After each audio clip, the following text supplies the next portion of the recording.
Hello and welcome to select civils. 14 JPSC को लेकर दो तीन चीज़ें थोड़ा कंफ्यूजिंग एस्पिरेंट्स के बीच में है। एक तो एज वाला मामला है, पहले हम उसको डिस्कस करते हैं, एंड देन सर्टिफिकेट्स। तो इन शॉर्ट जो चीज़ें ज़रूरी है आपको जाननी वो हम डिस्कस कर लेंगे। बाकी गवर्नमेंट के गैजेट्स हैं, रिकॉर्ड्स हैं और अलग तरह के सर्कुलर्स के रेफरेंस हैं, वो कोई खास मतलब है नहीं। बस पॉइंट टू जो आपको ज़रूरी है जानना, हम वो बातें डिस्कस कर लेंगे। सबसे पहले देखिए एज, जैसा हमने देखा कि ये कट ऑफ डेट 1/8/2026 था और लास्ट वाले में 2017 था, तो 17 से सीधा ये जंप करके 26 पहुंच गया। तो बीच के साल कहाँ गए? तो ऑब्वियसली एस्पिरेंट्स की मांग भी जायज़ है, और अगर आयोग या सरकार नहीं कराती एग्ज़ाम तो इसमें स्टूडेंट्स की कोई गलती है नहीं, तो अपना रखा गया है बात। एंड देन अब ये जो आपका department of personal and training है, DOPT, जिसे हम कार्मिक विभाग भी कहते हैं, सो दिस कार्मिक विभाग कैबिनेट को कल जो मीटिंग है इसमें पुट कर देगी, और मोस्ट प्रोबेबली या कंफर्म ही कहिए कि ये जो आपका कट ऑफ डेट है इसको कम कर दिया जाएगा। और जैसा हमने पहले भी आपको बोला था जब नोटिफिकेशन ये जेपीएससी की आई थी कि इस पर बहुत ज़्यादा सरखा पाने की ज़रूरत है नहीं। ऐसा करेगी नहीं कि 1-1.5 लाख जो काफ़ी टाइम से कर रहे हैं, कोई इंटरव्यू मार्क पे आउट हो गए, या फिर अलग अलग जिसने जीवन खपा दिया अपने जेपीएससी के लिए, बीच में सरकार ले नहीं एग्ज़ाम और फिर ये जंप करके बीच के 8-9 साल गायब कर दे, तो ये मोस्ट प्रोबेबली एक नोटिस निकालेगी जेपीएससी, और वो आपका एज वाला इशू कम हो जाएगा। तो 17 है, तो अब एग्जैक्टली क्या देती है कट ऑफ डेट वो नोटिस आने के बाद पता चलेगा। तो जो आपको ये डाउट था कि whether you will be excluded या आप छांटे जा सकते हैं, तो ऐसा है नहीं, और हमने ये शुरू में भी हालांकि बात की थी इसके बारे में, और ये कंसर्निंग था भी नहीं। दूसरा एक जो एस्पिरेंट्स के बीच में कन्फ्यूज़न है वो है सर्टिफिकेट्स को लेके, किसका सर्टिफिकेट चाहिए, कैसा फॉर्मेट होना चाहिए, कब के डेट होने चाहिए। तो बेसिक चीज़ें जान लीजिए, एक बार हम उसके बारे में बात कर लेते हैं, और वही आपके लिए इम्पॉर्टेंट भी है। तो सबसे पहले देखिए दो चीज़ें हैं। एक, आपको अगर रिजर्वेशन का चाहिए लाभ, तो आपको झारखंड का स्थायी निवासी होना चाहिए, यानी आप रेसिडेंट ऑफ झारखंड हो।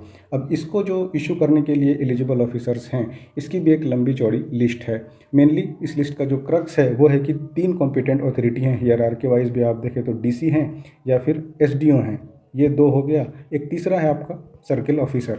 अब इनमें डेट का फ़र्क है, इसीलिए हमने 2 तरह से इसको मेंशन कर दिया है कि आपका अगर रेसिडेंशियल सर्टिफिकेट इशू हुआ है DC से, या फिर ये अगर इशू हुआ है आपका SDO से, तो ये आपका वैलिड होना चाहिए या वैलिड होगा कब? जब ये इशू हुआ है 18/4/2016 या इसके बाद से। तो ये डेट याद रखिएगा कि अगर ये 18 अप्रैल होता है, चौथा महीना, और 2016, इसके बाद अगर ये इशू हुआ है तो ही वैलिड होगा। इससे पहले वाला इनवैलिड हो जाएगा, यानी इसकी मान्यता नहीं होगी।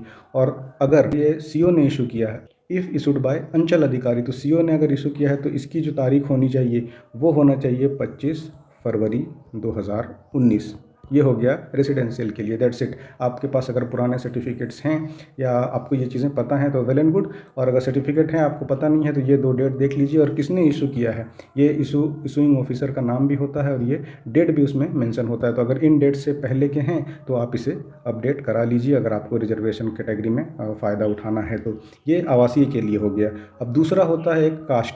ये EWS की वैलिडिटी 1 साल होती है, तो आपको 1 साल से पहले का नहीं चलेगा EWS। ये 1 साल के लिए वैलिड होता है, तो इससे पुराना आपका EWS का सर्टिफिकेट मान्य नहीं होगा, यानी 2026 चल रहा है तो इससे पहले 1 साल पहले का इशू होना चाहिए EWS। इसमें कोई ज़्यादा चीज़ें हैं नहीं। मेन थोड़ा सा कन्फ्यूज़न क्या है, ये कास्ट सर्टिफिकेट के बारे में, यानी एक्सट्रीमली बैकवर्ड क्लास EBC 1 और EBC 2।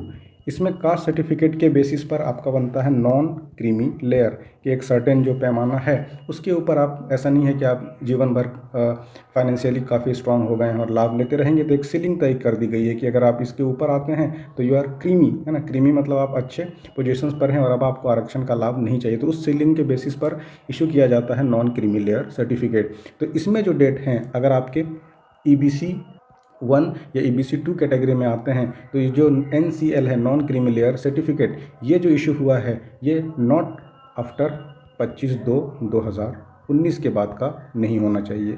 अब अभी चल रहा है 2026, 19 और 7 26, यहाँ पर भी 7 साल का गैप।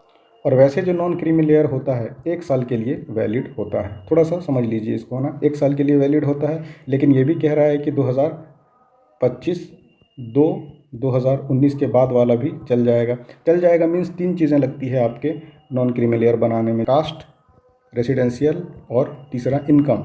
तो कास्ट और रेसिडेंट इंसान का चेंज नहीं होता, चेंज होता है इनकम। तो 1 साल से ज़्यादा अगर हो चुका है ये, तो आपका इनकम में भी चेंज हो जाएगा। तो अगर आपका 25/2/2019 के पहले का है अगर नॉन क्रीमी लेयर बना हुआ, तो ये वैलिड तो हो जाएगा, लेकिन आपको यहाँ पर देना पड़ेगा फॉर्म 11। तो ये फॉर्म 11 और दूसरा देना पड़ेगा फॉर्म 15 कब, अगर आपका 25 फरवरी 2019 से पहले का नॉन क्रीमी लेयर बना है।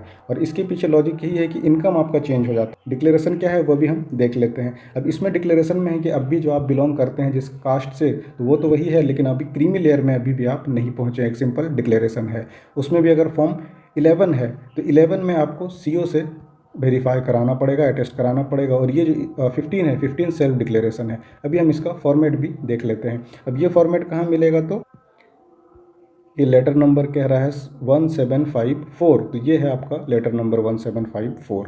तो इस पर आपको वेरीफाई करके फॉर्म 11 या फॉर्म 15 देना पड़ेगा। तो एक बार देख लेते हैं क्या है। ये है फॉर्म 11। कब देना है, फिर से एक बार ये जान लीजिए कि form 11 you have to furnish अगर आपका जो कट ऑफ डेट है दिया हुआ नॉन क्रीमी लेयर का, यानी 25 फरवरी 2019 के बाद का है, वो वैलिड तो हो जाएगा, लेकिन आपको ये फॉर्म 11 ये देना पड़ेगा। इसमें ये सर्टिफाई किया गया है कि ये वही डिक्लेरेशन है कि अभी भी आप नॉन क्रीमी लेयर में आते हैं। इसमें signature designation with seal office, यानी फॉर्म 11 में है, तो 11 में यहाँ पर आपको this will be verified by the circle officer, ये वेरीफाई करके देंगे। और दूसरा है फॉर्म 15। इसमें भी वही डिक्लेरेशन है, लेकिन इसमें आप सेल्फ आवेदक या एप्लीकेंट जो हैं वही आप इसको साइन कर देंगे, तो इट विल बी वैलिड। अब 2 फॉर्मेट क्यों दिया गया है कि एक अगर आपका सर्टिफिकेट देखेंगे तो एक में मार्किंग होता है JHCBC ऐसे करके, और एक में आपको जब इशू होगा तो उसमें होता है JHNBC, इस तरह से ये इशू होता है। तो अगर आपका CBC है तो आपको फॉर्म 11 लगेगा, और आपके अगर सर्टिफिकेट में मतलब पहले से अगर बना हुआ है तो इसमें आपको फॉर्म 15 लगेगा। 15 ये सेल्फ डिक्लेरेशन है। एंड देन अगर ये लगेगा तो this is to be verified by the circle officer. और जो हमने डेट बताया, यानी कि अगर आपका OBC सर्टिफिकेट बना हुआ है नॉन क्रीमी लेयर है ना 25/2/2019, तो इसकी ज़रूरत है, और नहीं तो फिर आपका अगर रिसेंट है और 1 साल से ज़्यादा नहीं हुआ है, 2026 जैसे लास्ट डेट एप्लीकेशन का है 14/2/2026, और आपका सर्टिफिकेट अगर वैलिड है सपोज़ करिए 15/2/2026 तक भी, तो ये इसकी भी ज़रूरत नहीं है। आई होप कि चीज़ें आपको क्लियर हो गई होगी।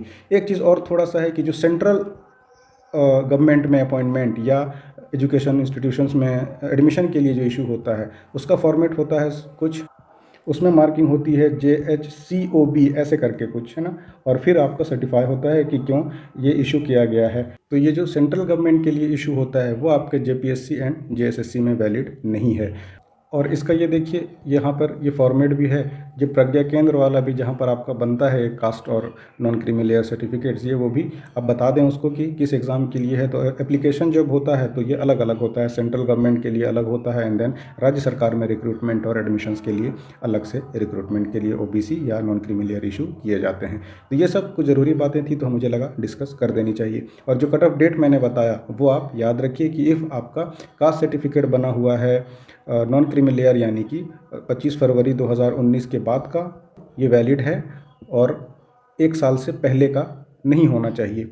और अगर ये आपका रेसिडेंशियल है तो रेसिडेंशियल में 2 कट ऑफ डेट है। अगर DC या SDO इशू कर रहा है तो DC SDO इशू कर रहा है तो इसका डेट होना चाहिए 18 अप्रैल 2016, और अगर it is issued by circle officer तो ये 19/7/2019, इसके पहले का नहीं होना चाहिए। तो यही सब बातें थी, बाकी पढ़ते रहिए। और PYQs के जो हमने झारखंड थ्रू PYQs है वो आपके कोर्सेस रेडी हैं, काफ़ी हमने उसको रिगोरसली वो चीज़ें डिस्कस की हैं। लेक्चर में वो आपको YouTube में भी अपडेट होगा, और आप हमारे सेलेक्ट सिविल्स ऐप को भी इंस्टॉल करें, वहाँ पर भी हमने उसे लिस्ट कर दिया है। काफ़ी अच्छे बेहतरीन कोर्सेस हैं, आपका कंप्लीट पेपर 1 वहीं से कवर हो जाएगा। तो पढ़ते रहिए, मिलते हैं अगले वीडियो पे। Thanks for watching.